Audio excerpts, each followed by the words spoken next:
Farmers could lose billions in trade war. U.S. agriculture hasn't fully recovered from a trade fight that Trump started in his first administration when he imposed higher tariffs, essentially a tax on $370 billion in products from China. The Chinese government retaliated with countervailing tariffs of up to 25% on more than $100 billion worth of U.S. products, targeting soybeans, beef, pork, wheat, corn, and sorghum.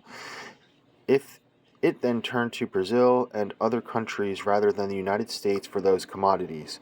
Even now, the share of Chinese soybean imports from the U.S., the top American export to China, has dropped to 18% from 40% in 2016, Reuters reported in November. "We've played the tariffs game before," said dairy farmer Tina Hinchley, a board member of Wisconsin's Department of Agriculture. "When farmers go out, other businesses close, schools close, and churches close because farmers are the backbone of everything," Hinchley said. A third of those surveyed said they expect their farm's finances to improve next year. Looking ahead 5 years, 52% predicted widespread prosperity for U.S. agriculture.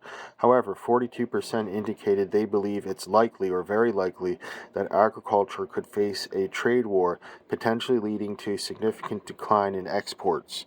Trump has said he will impose a 25% tariff on all products coming into the United States from Mexico and Canada. This tariff will remain in effect until such time as drugs, in particular fentanyl, and all illegal aliens stop this invasion of our country, he said on his social media platform Truth Social. Mexico's President Claudia Sheinbaum Pardo responded with a warning that Trump's plan would cause more inflation and hurt American businesses such as the automakers that rely on Mexican assembly plants. The response to one tariff will be another until we put at risk companies that we share. Yes, that we share, Pardo said at a recent news conference. Wisconsin farmers have come to rely on exports for selling beef, pork, soybeans, cranberries, cherries, ginseng, and dairy products. In another trade war, farmers may once again find themselves at the mercy of federal government programs that act as a safety net when commodities prices fall. Launched in the depths of the Great Depression, the Farm Bill has become the single largest piece of federal legislation supporting the livelihoods of farmers across the nation.